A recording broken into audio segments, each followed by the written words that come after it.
Listen. When they say humans are fragile, they're absolutely correct. When they say humans are predictable, they're dead wrong.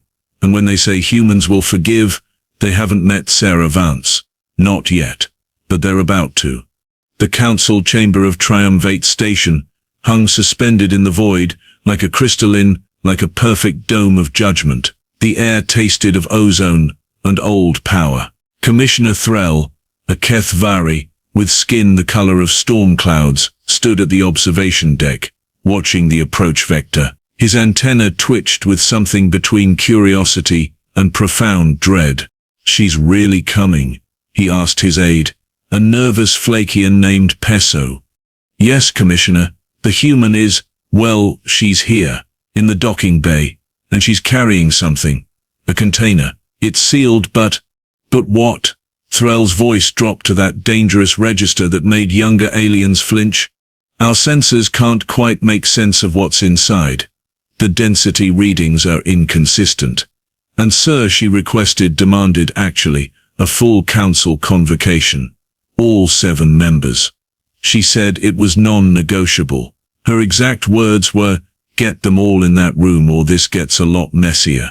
Threll's secondary eyes opened with surprise. Humans didn't normally make demands. Humans negotiated. Humans begged. Humans sometimes cried. Sarah Vance, apparently, threatened. The woman who entered the council chamber 13 minutes later didn't look like a threat. She looked like someone who'd spent the last 6 months sleeping in her ship. Lean, scarred, with eyes that had seen something the galaxy preferred to forget. She wore a maintenance tech's coverall, stained with hydraulic fluid and things that might have been blood. Her boots echoed against the polished floor with a rhythm that sounded like a countdown. In her hands, she carried a sealed containment box. Standard military issue. The kind used for transporting hazardous materials or, more relevantly, biological evidence. All 7 council members sat in their designated positions, Threll at the head. Beside him Matriarch Kalera of the Zithian Collective, her mandibles clicking with anticipation. Then came Vicar Stone, a human diplomat who'd gone native 20 years ago and loved bureaucracy like a zealot loves doctrine. The Meridian twins, Case and Tello, who finished each other's thoughts and everyone else's sentences. Ambassador Lycos of the Outer Meridian, who probably shouldn't have been there but had friends in high places. And finally, Enforcement Director Crone, a Vesperon whose entire biological structure looked designed for violence. Sarah Vance didn't bow, didn't even nod. She just walked to the center of the chamber, set the box down with deliberate care, and smiled. Not a nice smile. The kind of smile that made Threll's skin prickle with warning. "Gentlemen, ladies, various beings of indeterminate gender expression," she began, her voice steady as a laser. "Thank you for making time in your busy schedules. I know you were all probably doing important things, important political things, important diplomatic things, definitely not the things that got my brother killed." The temperature in the room seemed to drop about 10 degrees. Vicar Stone leaned forward. "Miss Vance, I'm sure the council has expressed its deepest sympathies regarding the loss of your brother Marcus. The incident was thoroughly investigated." "Thoroughly investigated," she repeated, laughing. Actually laughing. A sound like breaking glass. "You sent 2 junior investigators to a space station. They looked around for 4 hours, found nothing suspicious because, shockingly, someone with your resources can hide evidence pretty well, and then they left. That's not an investigation. That's a performance. A very bad one. Even my nephew could write better dialogue." Case, one of the Meridian twins, exchanged a glance with his brother. Then Case spoke. "The human girl is understandably emotional. The human girl has a name, and the human girl is standing right in front of you. So maybe address her directly like she's an actual intelligent life form and not a particularly vocal maintenance drone." Tello tried next. "Sarah. We can call you Sarah. We reviewed the evidence. Your brother was found in hydroponic sector 7, cause of death asphyxiation due to someone removing his helmet and holding him underwater in a nitrogen pool." "Yes. I've read the same report you have. Same falsified report." The report where nobody bothers to mention that Marcus was wearing a grade 10 suit, military issue, can't just be removed. Takes about 20 minutes with the proper codes and here's where it gets interesting, about 5 minutes, if you happen to be someone with the command override protocols, which, funny enough, only 4 beings on that entire station had access to. She pointed at the containment box. That's one of them. The silence that followed was the kind of silence that happens before explosions. Crone's mandibles, which never showed emotion, seemed to flex with something approaching interest. Matriarch Kalera's skin shifted from storm cloud gray to a deep, dangerous purple. I don't understand, Threll said carefully. That's a containment box, and you seem to be implying that it contains a living being. Sarah's smile got wider.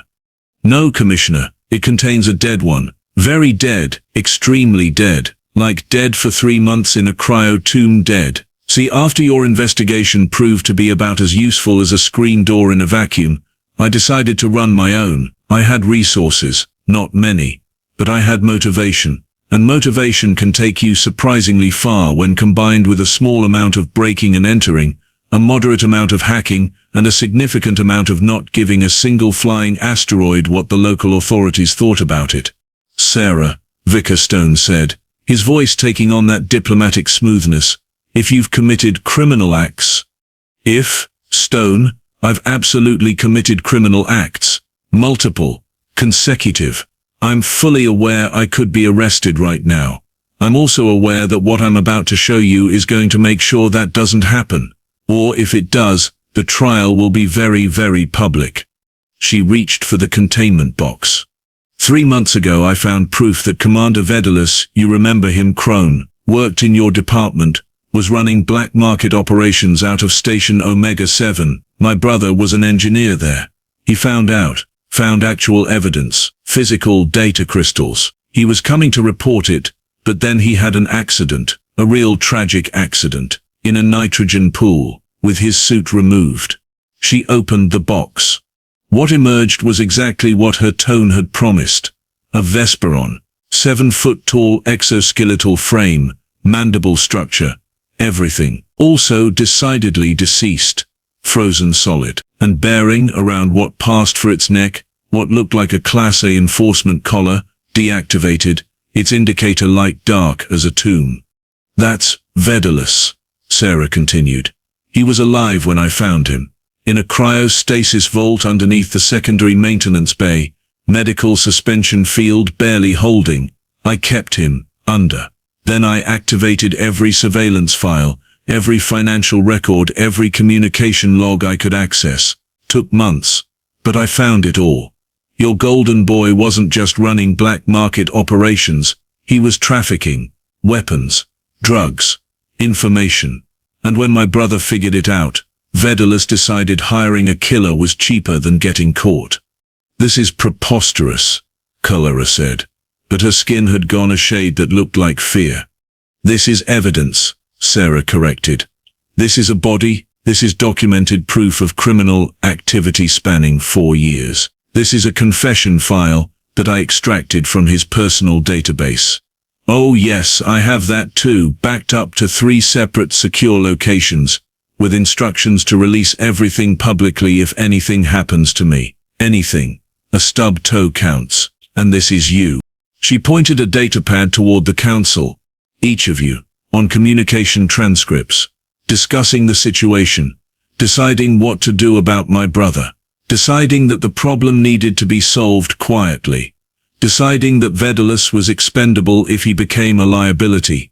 The room erupted, not in sound exactly, but in motion. Threll standing, Kalera's skin cycling through colors, Vicar Stone's face going pale in a very human way, the twins trying to speak simultaneously. Crone simply watching Sarah, with something that might have been respect. You walked into the council chamber, Crone said quietly, and presented us with the skull of our problem.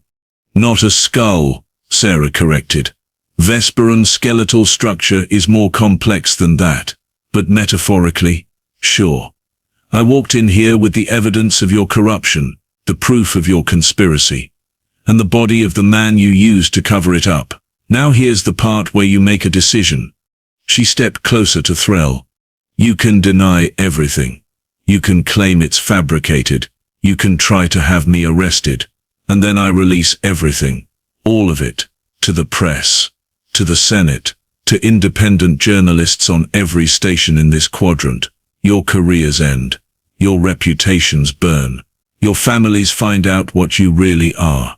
Or, she continued, and here her voice became something harder than diamond, you resign. All of you. Effective immediately. You resign, you issue a complete confession. You cooperate fully with an independent investigation, and you spend the rest of your lives knowing exactly what you are. That way the only people who suffer are the guilty ones. My brother gets justice. The system gets cleaned, and I don't have to spend the next 20 years watching my back.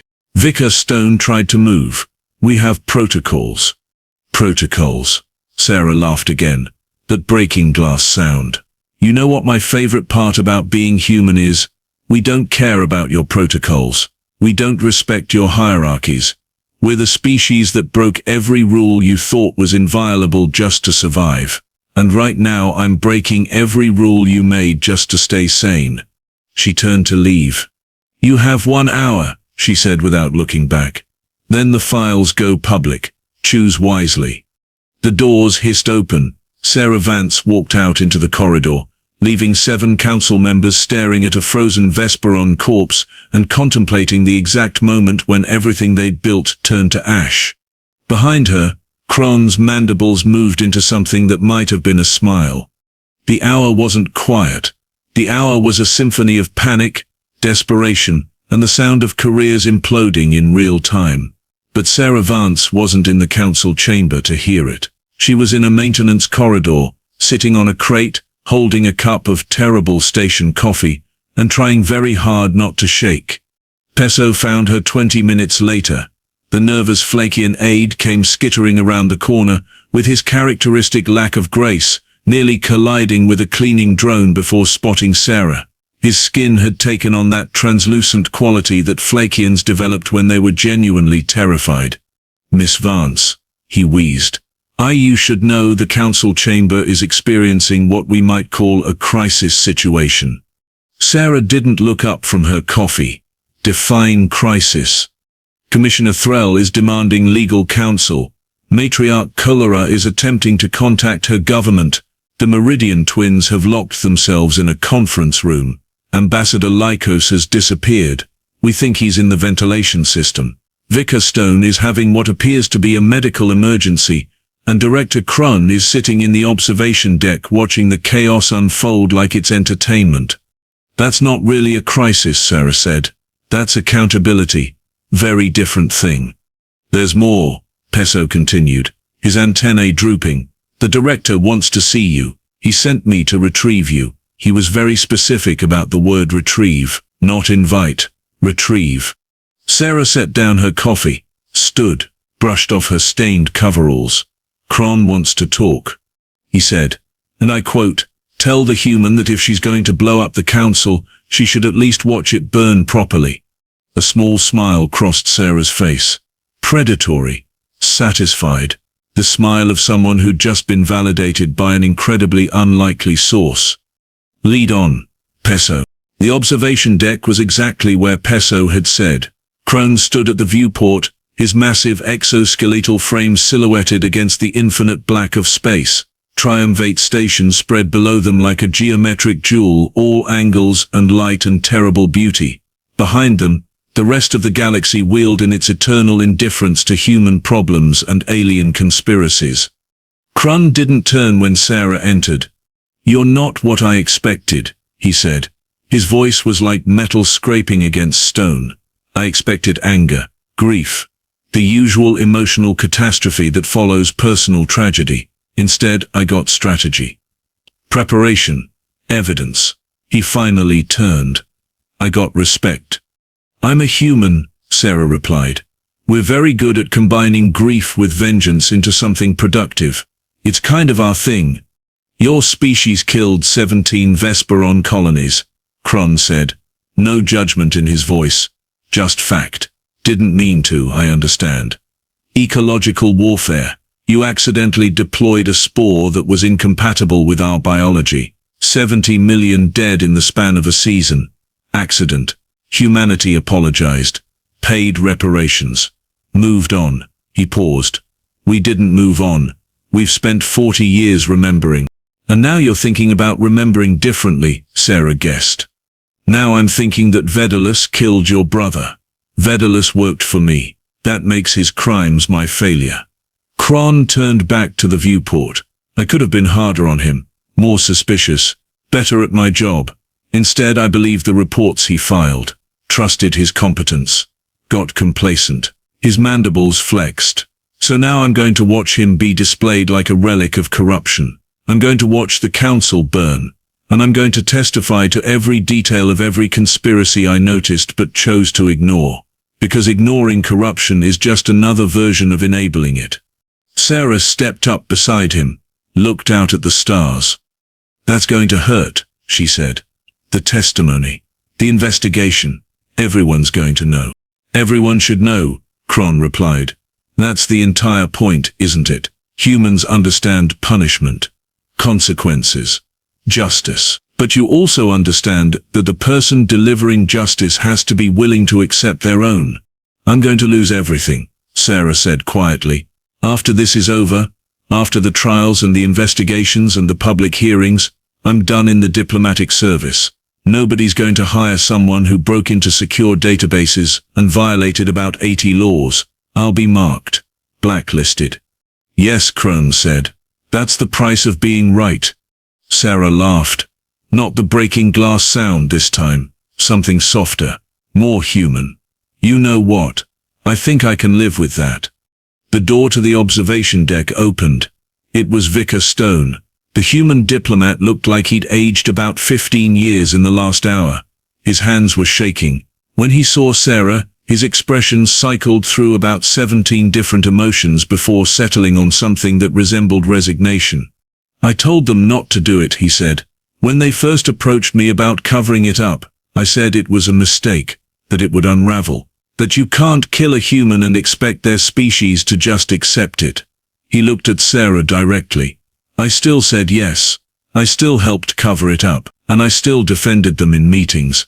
So whatever's about to happen, I deserve it. You're confessing? Sarah asked. I'm resigning, Stone said, and I'm requesting prosecution, and I'm going to spend however long it takes undoing what I helped do. My family won't speak to me when they find out. My career is finished, my reputation is destroyed. He paused. But your brother gets justice, so that's something. Sarah nodded slowly. It's not enough, but it's a start. The next 2 hours were a cascade of dominoes. Threll resigned and immediately lawyered up, which was exactly what Sarah expected from a politician. Calera arranged for extradition to her government, claiming that the accusations were too sensitive for human courts to handle, a transparent attempt to avoid prosecution that fooled absolutely nobody. The Meridian twins issued a joint statement expressing regret and requesting administrative leave pending investigation, which translated to "We're running away and hoping people forget about us." Only Kron remained at his post. Only Kron submitted to interrogation without resistance. Only Kron did exactly what he promised. And when the files went public anyway, because Sarah's insurance policy required it, because she'd set it on a timer, the galaxy collectively held its breath. The news feeds erupted. Independent journalists who'd been looking for a real story suddenly had the story of the decade. 4 council members arrested, 1 in hiding, 1 demanding immunity deals that nobody was willing to offer, and 1 Vesperon who decided that integrity was worth more than self-preservation. The trial lasted 93 days. Sarah attended every single session. She watched lawyers argue about jurisdictional authority. She listened as witness after witness testified about the conspiracy. She saw forensic evidence presented that proved, beyond any doubt, that Vedalus had killed her brother, that the council had authorized the cover-up, that the system she'd believed in was rotten to its core. And when the guilty verdicts came down, when the sentences were announced, when Vedalus's frozen corpse was finally given a proper investigation, and then a proper disposal, Sarah felt something that wasn't quite satisfaction. It was too heavy for that. Too complicated. It was closure. 3 months later, Sarah stood in the same maintenance corridor where she'd drunk her terrible coffee. She was wearing civilian clothes now. No coveralls. No stains. Just a woman who'd decided to walk away from a life that didn't fit her anymore. Kron found her there. The Vesperon's gait was different now. Less commanding. More tired. "You're leaving," he said. It wasn't a question. "I'm leaving," Sarah confirmed. "Back to the colonies. There's a small human settlement on Meridian 7. They need engineers. They also need people who don't have to worry about professional reputation. I fit both criteria." "You did the right thing," Kron said. "I want you to know that. Against all odds, against all pressure, you did what was right. That's rare. In any species." Sarah looked at the enormous alien. "So did you. That's rarer." They stood in silence for a moment. Two members of species that had fought wars, committed atrocities, learned to respect each other through the most painful possible method, exposure to each other's capacity for both cruelty and courage. "What will you do?" Sarah asked. "Testify to every incident I overlooked. Testify to every moment I chose ignorance over investigation. Spend decades repairing the damage I enabled." Kron's mandibles flexed in something that might have been a smile. "Become someone worth the respect I received today." "That's going to hurt," Sarah said. "Everything worth doing hurts," Kron replied. "You taught me that. When you walked into the council chamber carrying proof and consequences, and absolute refusal to accept injustice, you taught me that sometimes the price of doing right is everything you have, and that it's still cheaper than the alternative." Sarah picked up her bag, one small piece of luggage containing everything she cared about taking from Triumvate Station, everything else she was leaving behind. "Thank you," she said to Kron, "for believing me, for not choosing the comfortable lie." "Thank you for making it impossible to," Kron replied. Sarah walked away, toward the docking bay, toward the small freighter that would take her to Meridian 7, toward a life that would never be the one she'd planned but might, with time and luck and work, become something worth living. Behind her, Kron returned to the observation deck. He stood looking out at the stars, thinking about consequences, thinking about the weight of choice, thinking about a human woman who'd walked into a room carrying a frozen corpse and a demand for justice, and knowing absolutely and completely that the galaxy had just changed, not because of laws or policies or diplomatic restructuring, but because one person had decided that her brother's death mattered more than her own safety. One person had decided that truth was worth every sacrifice. In the end, that was what justice really was. Not laws or systems or institutions, just the stubborn human refusal to accept that some things were acceptable. Sarah Vance had given the galaxy that gift. The galaxy was only just beginning to understand what it would cost to accept it.